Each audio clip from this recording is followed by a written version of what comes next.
ప్రభునామంలో మీ అందరికీ వందనాలండి.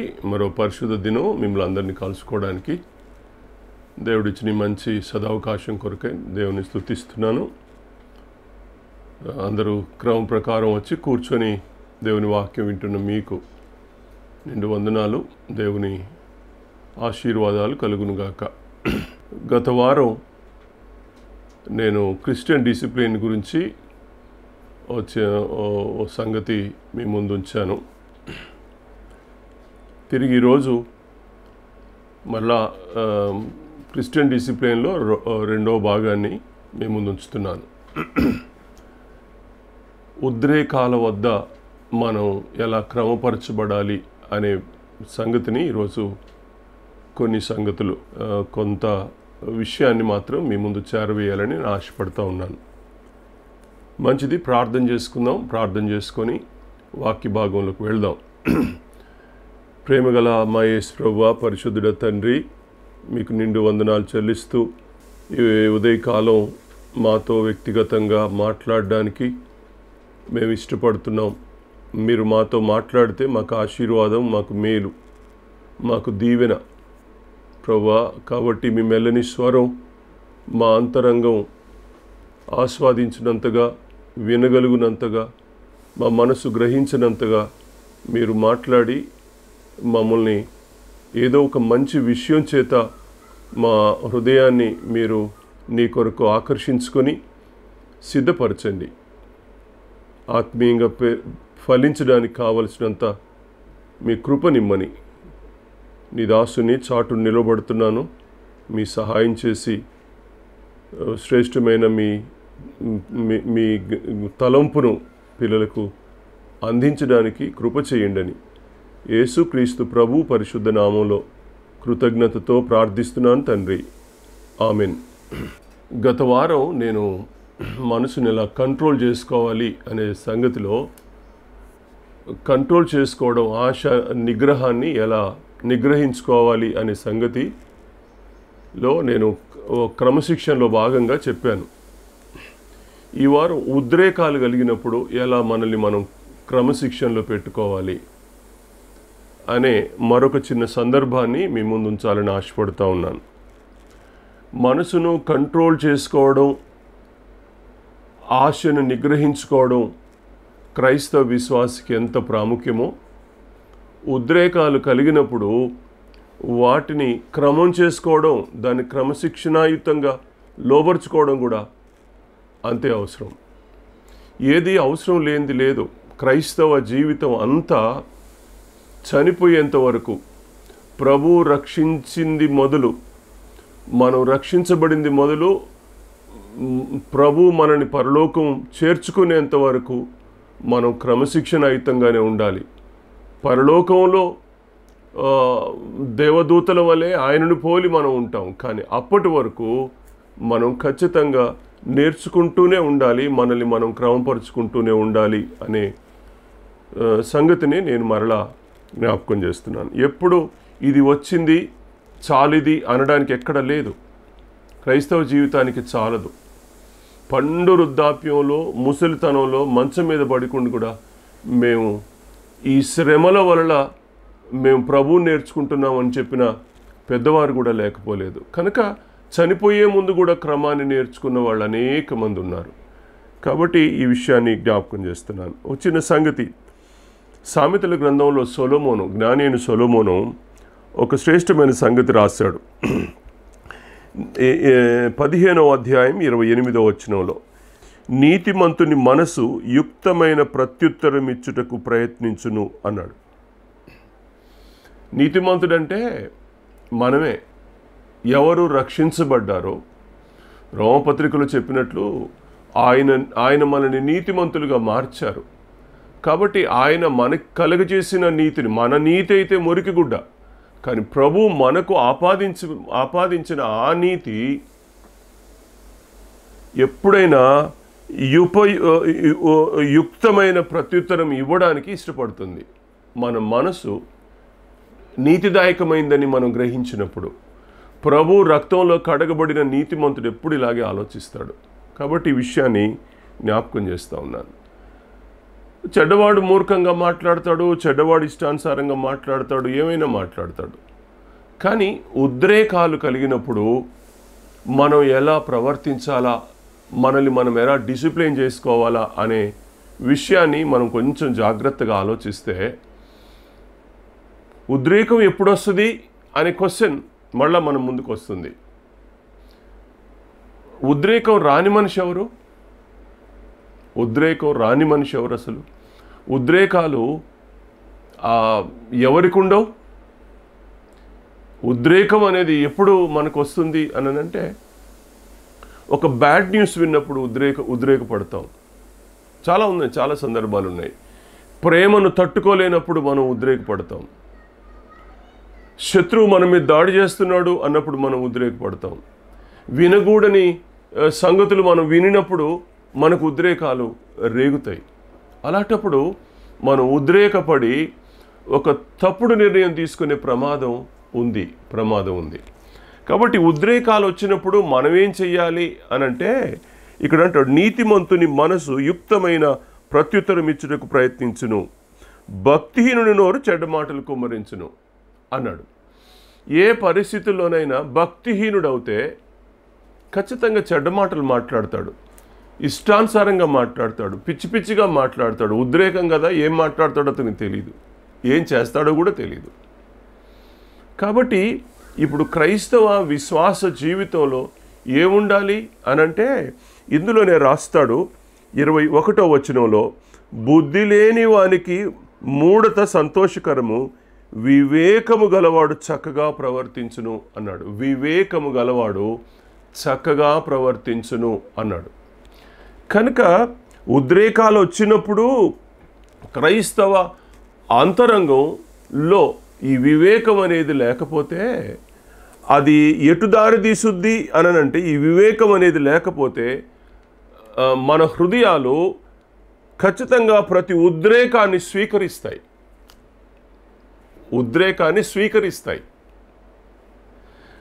హృదయం ఉద్రేకాన్ని స్వీకరించినప్పుడు ఏమొస్తుంది బయటికి?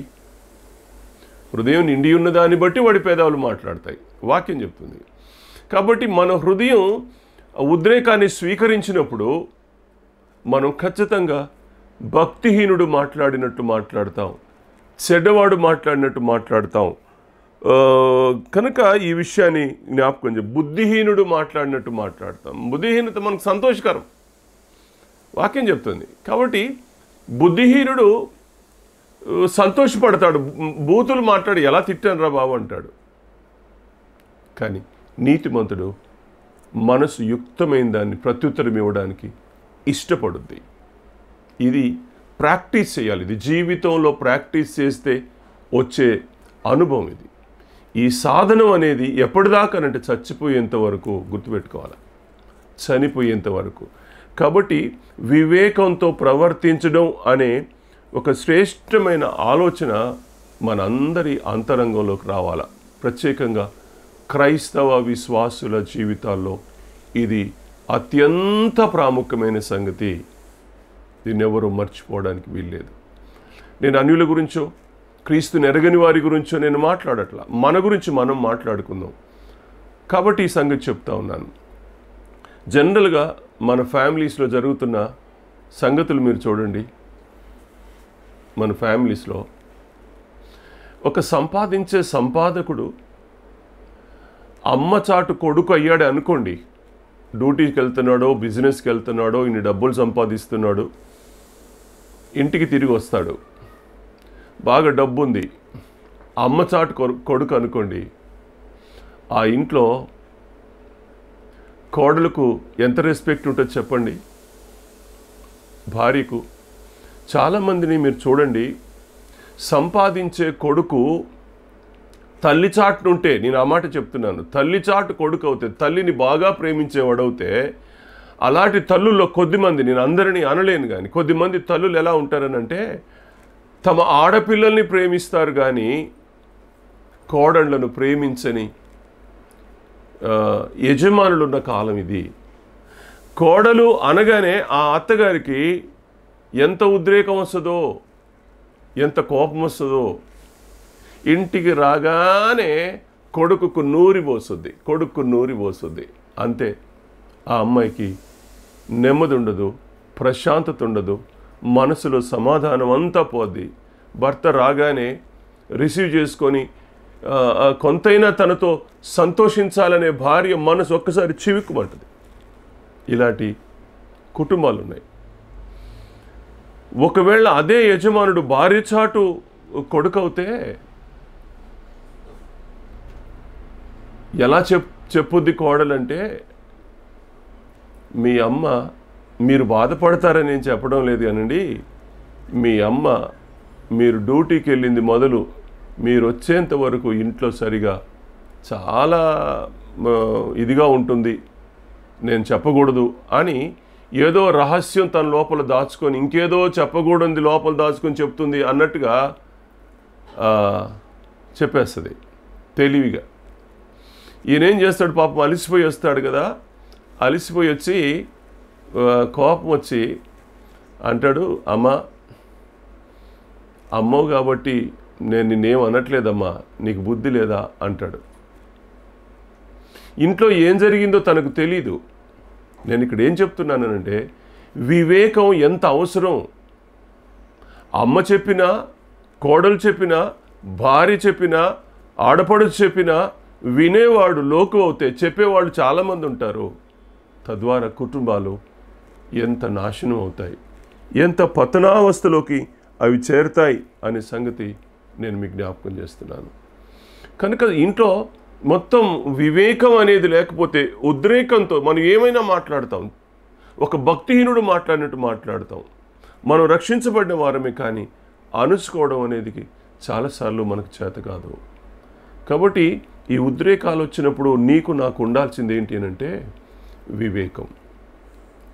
ఈ వివేకం ద్వారా మనం దేవునిని మహిమపరచగలం. ఈ సంగతి ఎన్నడూ మర్చిపోవద్దు అనే సంగతిని నేను ఇక్కడ జ్ఞాపకం చేస్తూ ఉన్నాను. ఇక పరిస్థితులు కొంచెం ఆలోచన చేద్దాం. నేను బైబిల్లో నుంచి ఒక 2 సందర్భాలు మీ ముందు ఉంచుతాను. చూడండి, రాజులు 2వ గ్రంథంలో ఒక మాట, 5వ అధ్యాయం, రాజులు 2వ గ్రంథం 5వ అధ్యాయం 7వ వచనాన్ని మీ ముందు ఉంచుతాను. చూడండి, ఇశ్రాయేలు రాజు ఈ పత్రికను చదివి వస్త్రములు చింపుకొని, చంపుటకును బ్రతికించుటకు నేను దేవుడనా? ఒకరి కలిగిన కుష్ఠరోగమును మాన్పుమని నా యొద్దకు అతడు పంపుటనేమి? నాతో కలహమునకు కారణము అతడు ఎట్లు వెదుకుచున్నాడో మీరు ఆలోచించుకొనుడనెను అనుంది ఇక్కడ. ఇశ్రాయేల్ రాజుకు సిరియా రాజు ఒక లేఖ రాసి ఉత్తరం పంపించాడు. అయ్యా, మీ దేశాన్ని నేను గెలిచి అనేకులు నేను బానిసలుగా తీసుకెళ్ళాను, కానీ మీ దేశంలో ఒక చిన్నది, మీ దేశంలో ఉన్న మీ దేవుని గురించి గొప్పతనాన్ని గురించి చెప్పింది ఆ అమ్మాయి. నా సేనాధిపతి అయిన నయమాను కుష్ఠరోగం ఉంది, అతన్ని నువ్వు బాగు చెయ్యి అని కానుకలు చాలా కానుకలు పంపిస్తాడు. 5వ వచనంలో ఆ కానుకలు ఎంతో చెప్తాడు. ఇక్కడ సిరియా రాజు, నేను ఇశ్రాయేలు రాజునకు దూత చేత పత్రిక పంపించదునని ఆజ్ఞ ఇచ్చాను కనుక అతడు 20 మణుగుల వెండి, 1,20,000 రూపాయల బంగారమును, 10 దుస్తుల బట్టలను తీసుకొని పోయి ఇశ్రాయేల్ రాజునకు పత్రికను అప్పగించను అని ఉంది ఇక్కడ. కానుకలు కూడా చాలా పంపాడు, ఉట్టిగా చేయమని చెప్పడం లేదు. వాళ్ళ ఆచారం అనుకుందామో, లేకపోతే మా సేనాధిపతికి ఆయన ఆరోగ్యం కలగచేస్తే ఉట్టిగా ఎందుకు ఏదైనా చిన్న గిఫ్ట్ ఇస్తానని అనుకున్నాడో ఏమో అనుకున్నాడు. మంచితనంతో పంపించాడు. సిరియా రాజు మంచితనంతో పంపించాడు. నయమాను ఆరోగ్యం బాగు చేయించుకోవడానికి మంచితనంతోనే వచ్చాడు. కానీ ఇశ్రాయేల్ రాజునకు ఎంత కోపం వచ్చిందో ఆ ఉత్తరం తీసి చదువుకున్నాడు. చదువుకొని బట్టలు చింపుకున్నాడు అంట. చూడండి, వస్త్రములు చింపుకొని అంటాడు. ఉద్రేకం వచ్చేసింది. ఉద్రేకం వచ్చి అంటాడు, ఈ పత్రిక చదివి వస్త్రములు చింపుకొని చంపుటకును బ్రతికించుటకు నేను దేవుణ్ణా అంటాడు. అవును, కొంచెం కూల్గా కూర్చొని ఆలోచిస్తే ఏమవుద్ది? ఇతడు యెహోరాము, ఆహాబు కుమారుడు ఇతను. కాబట్టి మీరు ఆలోచన చెయ్యాలా, ఈ రాజు ఎందుకు అట్లా స్టెప్ తీసుకున్నాడు? ఉత్తరం చదివాడు, మా వల్ల కాదు సారీ అని పంపిస్తే అయిపోయేది కదా. దానికి బట్టలు చింపుకోవడం ఎందుకు? దానికి ఉద్రేకపడడం ఎందుకు? దానికి నేను దేవుణ్ణా అనడం ఎందుకు? ఏం లేక అంటే వివేకం లేక. చాలాసార్లు నెమ్మదిగా సమాధానం చెప్పడానికును, కూల్గా కూర్చొని ఒక సంగతిని వివరించడానికి మనకు వివేకం కావాలా. అది చెయ్యం. కానీ వెంటనే మన కోపం వచ్చేస్తుంది, ఉద్రేకం అయిపోతాం. మనం నోరు ఎట్టబడితే అట్లాగే మాట్లాడుద్ది. నేను దేవుణ్ణా? నేను బ్రతికేయడానికి, చావడానికి, చంపడానికి నేనేమన్నా దేవుణ్ణా? నా మీద కాలు దూవడానికి వచ్చాడు, మళ్ళీ కయ్యానికి వస్తున్నాడు, మళ్ళీ యుద్ధం చేస్తాడా? ఎన్ని ఆలోచనలు ఆయనకు.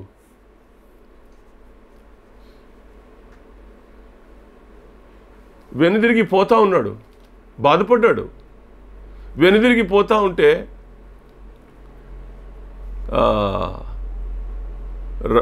ఎలీషా కబురు చేశాడు, ఇశ్రాయేల్ దేశంలో ప్రవక్త ఒకడు ఉన్నాడన్న సంగతి నీకు తెలీదా? ఎందుకు అలా వెనక్కి తిరిగి పంపించావు అని అన్నప్పుడు మళ్ళీ పిలిపించి ఆ కబురు చెప్తాడు. అప్పుడు నయమాను బయలుదేరి ఎలీషా దగ్గరికి వచ్చి బాగు చేయించుకున్న సందర్భం మనందరికీ సుపరిచిత భాగం. ఎందుకు చెప్తున్నాను అని అంటే, ఇశ్రాయేలు దేవుడు ఆ దేశంలో ఉన్నాడు, అందుకనే నమ్మి వచ్చారు వాళ్ళంత దూరం నుంచి. కాలు దువ్వడానికి, కయ్యానికి రాలా, అర్థించి బాగు చేయించుకోవాలన్న ఆశతో పత్రికను, కానుకలను పంపించాడు ఆయన. మంచితనంతో పంపించిన దానికి కూడా ఉద్రేకపడే స్వభావం ఎక్కడది అని అంటే వివేకం లేకపోవడం వల్ల జరిగే ప్రమాదం. అందుకే ఈ మాటని నేను మీ జ్ఞాపకం చేయాల్సి వస్తుంది. ప్రతి వారిని గతంలో ఏదో జరిగింది కదా అని, గతంలో వచ్చి గెలిచి ఇశ్రాయేలును చెరగొనిపోయారని మళ్ళీ యుద్ధానికి వస్తున్నాడు అని అనుకుంటే మరి ఈ కబురు ఎందుకు? ఈ కానుకలు ఎందుకు? కనీసం కూర్చొని ఆలోచన చేయాలి కదా. కాబట్టి వివేకం లేని వాళ్ళు ఇష్టం వచ్చినట్టుగా మాట్లాడతాడు. ఎందుకంటే యెహోరాము భక్తిహీనుడు, మూర్ఖుడు, బుద్ధిహీనుడు. కాబట్టి బుద్ధిహీనంగా, భక్తిహీనంగా ఆలోచన చేసే ఎవడి మనసైనా యుక్తమైన దాని గురించి మాట్లాడదు. ఆ మనసులో యుక్తమైన ఆలోచన ఉండదు. ఆ ప్రత్యుత్తరం ఇవ్వడం అనేది అది చేత కాదు. చాలాసార్లు మన నోరు ఎంత అవివేకంగా మాట్లాడుద్దో, ఎంత అవివేకంగా ప్రవర్తిస్తుందో దాని తీరు చూసినప్పుడు చాలా బాధ కలుగుద్ది. దేవుని పిల్లలారా, దేవుని పిల్లలు మీరు, ప్రభు తన రక్తంలో కడిగి మనల్ని నీతిమంతులుగా మార్చాడైనా మనం మాట్లాడేటప్పుడు ఒక్క నిమిషం అలా ఆలోచన చేసి కొంచెం జాగ్రత్తగా మనం మాట్లాడగలిగితే హృదయంలో ఖచ్చితంగా నెమ్మది వస్తుంది, సమాధానం వస్తుంది, ఒక మంచి మాట మన నోట గుండా వస్తుంది. కనుక వివేకం అవసరం అనే సంగతిని ఇక్కడ మీకు జ్ఞాపకం చేస్తున్నాను. నేను మరొక సందర్భం ఇలాంటిదే చెప్తాను చూడండి. దయచేసి యెషయా గ్రంథం 37వ అధ్యాయం 14-15 వచనాలు. హిజ్కియా దూతల చేతిలో నుండి ఆ ఉత్తరం తీసుకొని చదివి యెహోవా మందిరమునకు పోయి యెహోవా సన్నిధిని దాన్ని విప్పి పరిచి యెహోవా సన్నిధిని ఇట్లని ప్రార్థన చేసెను. యెహోవా, కెరూబుల మధ్యను నివసించున్న ఇశ్రాయేలు దేవా, భూమి ఆకాశమును కలుగజేసిన అద్వితీయ దేవా, నీవు లోకమందున్న సకల రాజ్యములకు దేవుడవై ఉన్నావు అని మాట్లాడుతున్నాడు, ప్రార్థన చేస్తూ ఉన్నాడు. ఆ రాజుల మనస్సు చూడండి. ఇతను హిజ్కియా రాజు, ఇతనికి కూడా ఉత్తరమే వచ్చింది. ఇతనికి కూడా అష్షూరు రాజు ఉత్తరం పంపించాడు, చాలా చెడ్డగా పంపించాడు, చాలా గర్వంగా పంపించాడు, నాశనం చేస్తానన్నాడు. మీ దేవుడేం చేస్తాడు, మీ రాజు ఏం చేస్తాడు, మీరేం చేస్తారు, నేను అనేక మంది దేశాలను గెలిచాను, ఆ దేశపులో దేవుళ్ళు లేరా, దేవతలు లేరా, వాళ్ళు ఏమైనా మమ్మల్ని అడ్డగించారా? ఆ పైన అంతా చదివితే మనకు అర్థమయ్యే సంగతి అదే. ఎన్ని మాటలు మాట్లాడాడో, ఇష్టానుసారంగా మాట్లాడాడు. 36వ అధ్యాయంలో చూడండి. 36వ అధ్యాయంలో అష్షూరు రాజు పంపించిన ఆ కబురు వల్ల అతను మాట్లాడిన మాట మీరు చూడండి. 20వ వచనం 21వ వచనం, యెషయా గ్రంథం 36వ అధ్యాయం 20వ వచనం 21వ వచనం. యెహోవా నా చేతిలోండి యెరూషలేమును విడిపించుటకును, ఈ దేశము దేవతలలో ఎవడైనా ఈ దేశము నా చేతుల నుంచి విడిపించినది కలదా అని చెప్పాను.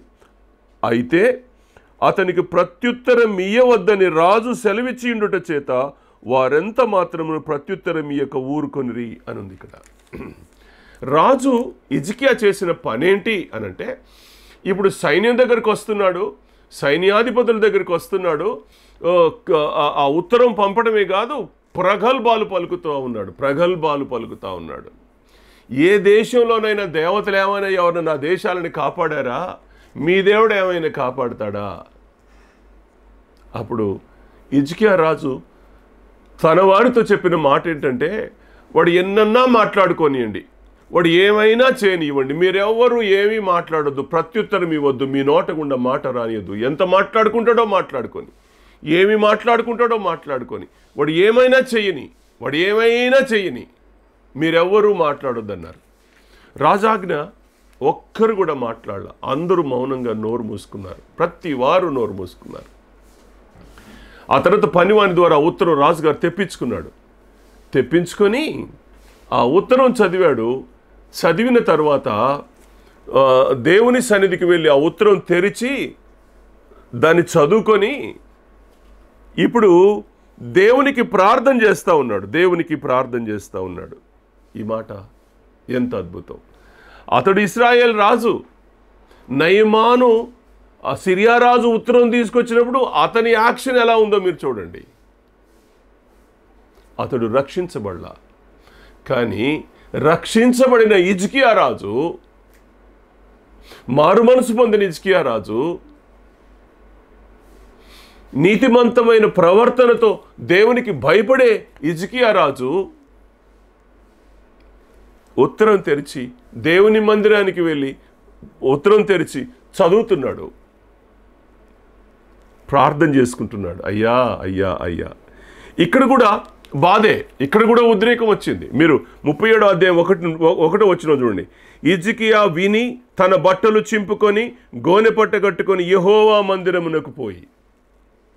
అతడు కూడా బట్టలు చింపుకున్నాడు. సో బట్టలు చింపుకోవడంలోని ఈ తేడా మీరు చూడండి, ఈ తేడా చూడండి.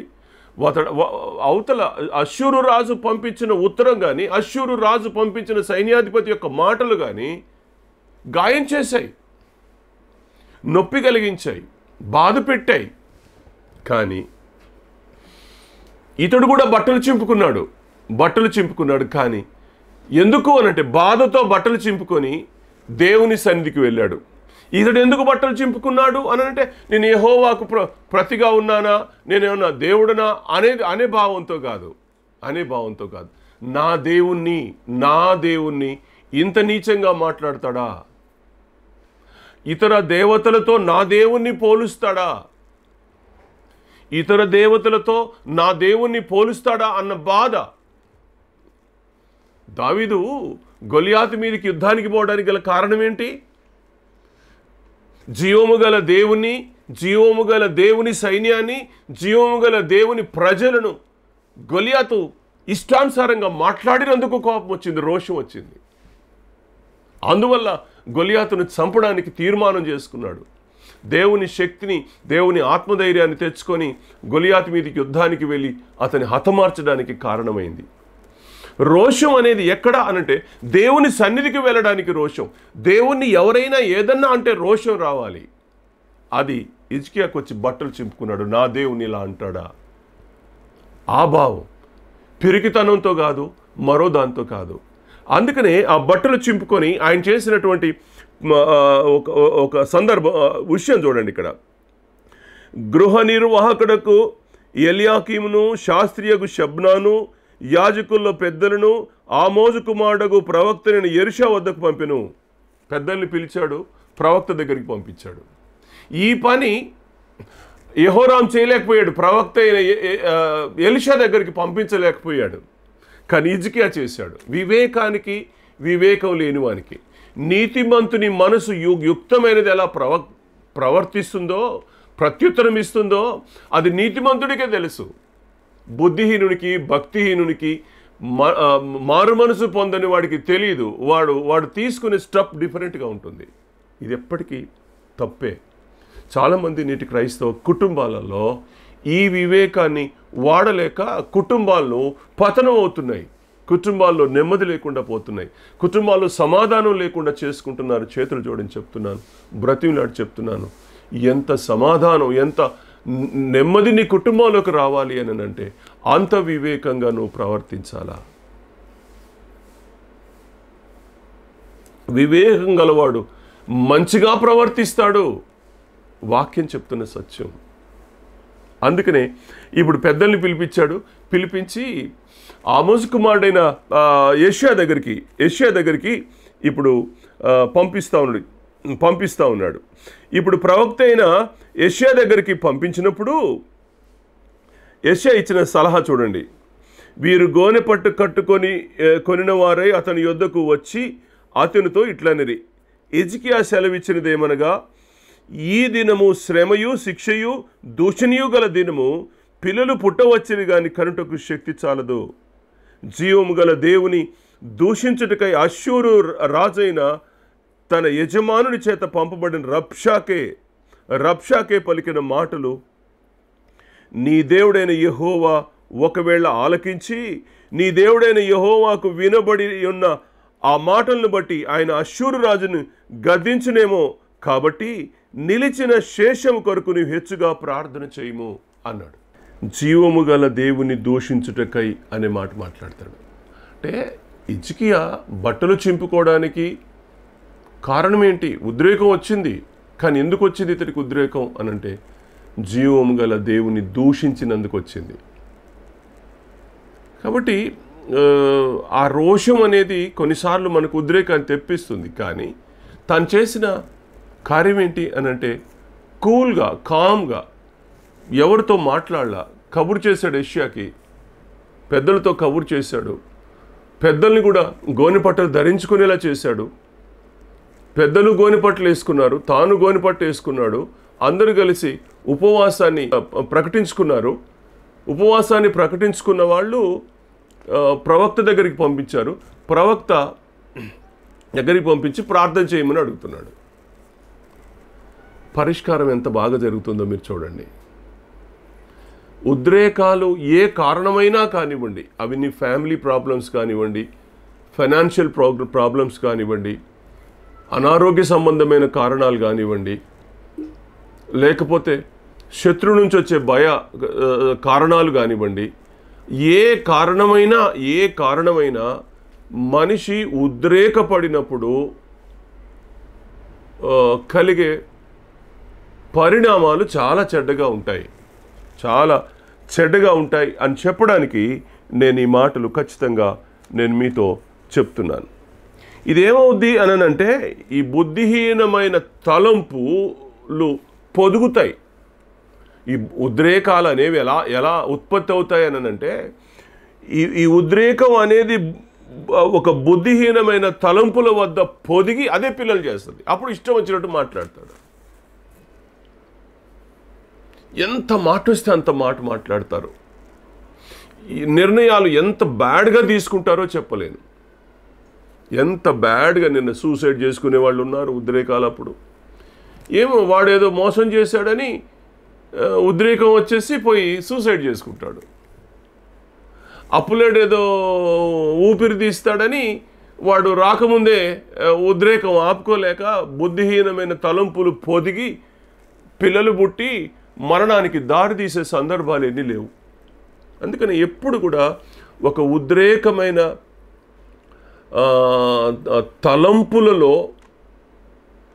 తలంపులు అనేవి, ఉద్రేకంగా మనం తీసుకునే ఏ తలంపులు అనేవి చెడువి పొదగకుండా చూసుకోవాల్సిన బాధ్యత ఉంది. వివేకం లేకుండా పొదిగే ఏ ఆలోచన కూడా మంచిది కాదు. అది మనల్ని ఖచ్చితంగా పాడు చేస్తుంది, నాశనం చేస్తుంది, ఎక్కడికో దారి తీస్తుంది. ఆ తర్వాత నువ్వు అవమానపరచబడతావు. ఆ తర్వాత నువ్వు చాలా ప్రాబ్లమ్స్ ఫేస్ చేయాల్సిన పరిస్థితులు వస్తాయి. మార్గం ఏంటంటే డైరెక్ట్గా ప్రభు సన్నిధికి వెళ్ళు, ప్రభుతో మాట్లాడు. ప్రభు సన్నిధిలో విషయం ఏంటో తెరిచిపెట్టు. దేవుడు తెరిచిన నీ హృదయాన్ని ఆయన బాగా చదువుతాడు.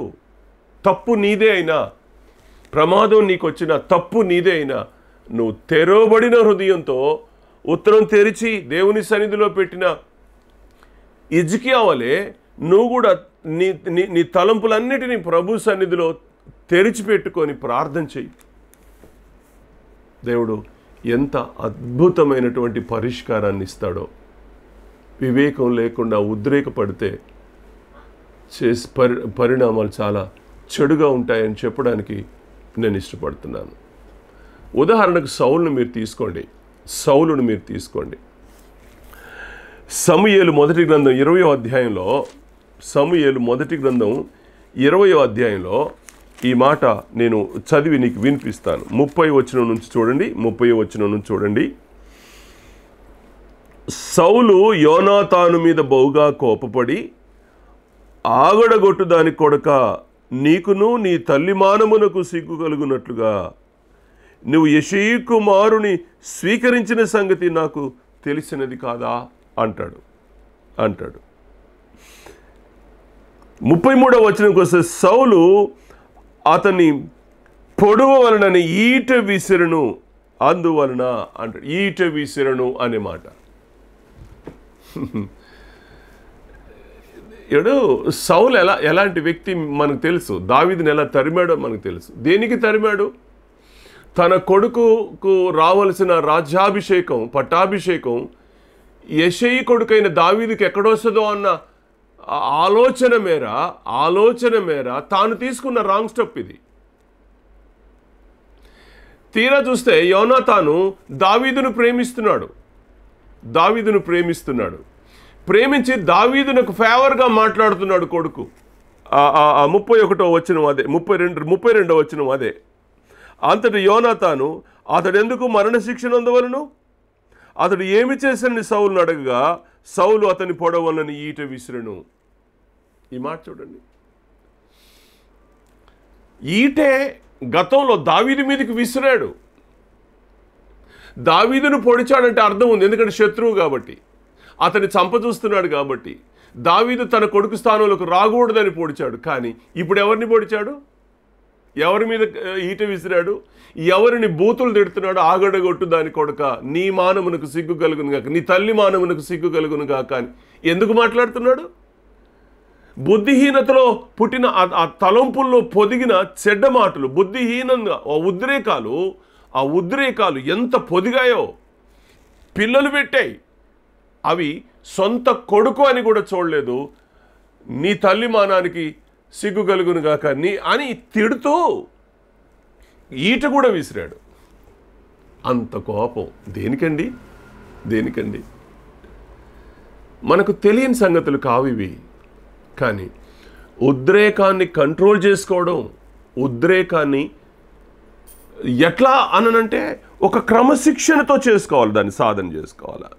ఒక క్రమశిక్షణతో దాన్ని ఎప్పుడైతే మనం సాధన చేసుకుంటామో అప్పుడు ఖచ్చితంగా మనం దీవించబడతాం అని చెప్పడానికి నేను సంతోషిస్తా ఉన్నా. ఖచ్చితంగా మనం ఆలోచన చేయాలి. మనసాక్షిని సాధనం చేసుకోవడం కూడా నేర్చుకోవాలి. సమయం చాలా అవుతుంది. నేను ఈ మాటతో ముగిస్తా. ఈ ఒక్క మాటతో ముగిస్తా. మళ్ళీ ఆ సామెతల గ్రంథంలో 15వ అధ్యాయంలో ఆయన అన్నమాట 28వ వచనంలో, నీతిమంతుని మనసు యుక్తమైన దాన్ని గురించి ప్రత్యుత్తరం ఇస్తుంది అంటాడు ఆయన.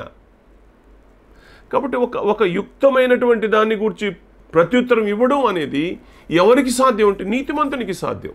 అది సౌలుకు సాధ్యం కాల, ఇశ్రాయేలు రాజైన యెహోరాముకు సాధ్యం కాల, కానీ హిజ్కియాకు సాధ్యమైంది. తాను రక్షించబడ్డాడు. సౌలు రక్షించబడలా. రక్షించబడి జారిపోయిన వ్యక్తి అతను చాలా. కాబట్టి ఈ విషయాన్ని నేను మీకు జ్ఞాపకం చేస్తూ ఉన్నాను. జీవితంలో ఉద్రేకాలు అనేక సార్లు వస్తాయి, ఫ్యామిలీస్లో కూడా వస్తాయి, చర్చెస్లో కూడా వస్తాయి. నీ పిల్లలు నీకు ఉద్రేకం తెప్పిస్తారు, నీ పిల్లల ప్రవర్తన నీకు ఉద్రేకాన్ని తెప్పిస్తుంది. నువ్వు చేయాల్సింది ఏంటి అని అంటే, మొట్టమొదట వివేకంగా ప్రవర్తించు. నీ ప్రవర్తన ద్వారా, నీ నోటి మాట ద్వారా నువ్వు దాన్ని క్రమపరుచుకోవచ్చు. నీ మనసాక్షిని నువ్వు కంట్రోల్ చేసుకోవడం ద్వారా నువ్వు వివేకంగా ప్రవర్తించి నువ్వు దాన్ని సెట్ చేసుకోవచ్చు, తిరిగి సమాధానాన్ని పొందవచ్చు. హిజ్కియా ఎంత బాగా చేసుకున్నాడో చెప్పలేను. కాబట్టి ఈ విషయాన్ని నేను ప్రేమతో మీ ముందు ఉంచుతున్నాను. మనసాక్షి అనగానే ఓ మాట గుర్తొస్తూ ఉంది. చాలామంది దీన్ని సాధన చేసే దగ్గర చాలా పొరపాట్లు కూడా చేస్తాం. నేను తరచుగా అప్పుడప్పుడు చర్చికి చెప్తా ఉంటాను ఈ మాట. ఒక చిన్న సంఘటన చెప్పి నేను ముగిస్తా. ఏంటదంటే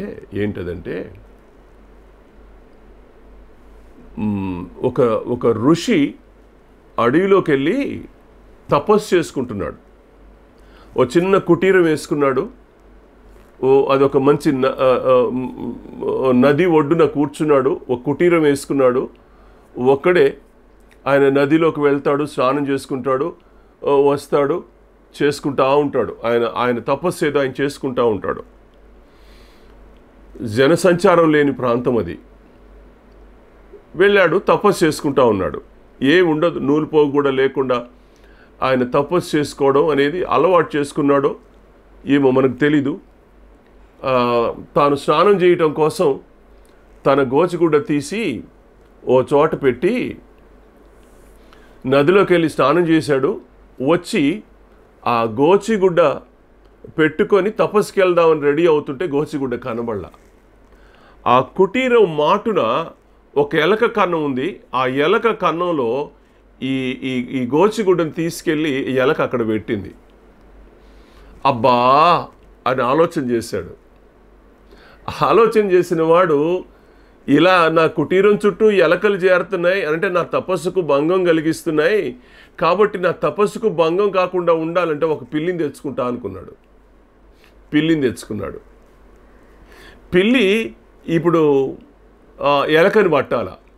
పిల్లి ఎలకని పట్టాలంటే పిల్లిని పెంచాలా? పిల్లిని పెంచాలి అని అంటే పిల్లికి పాలు కావాలా?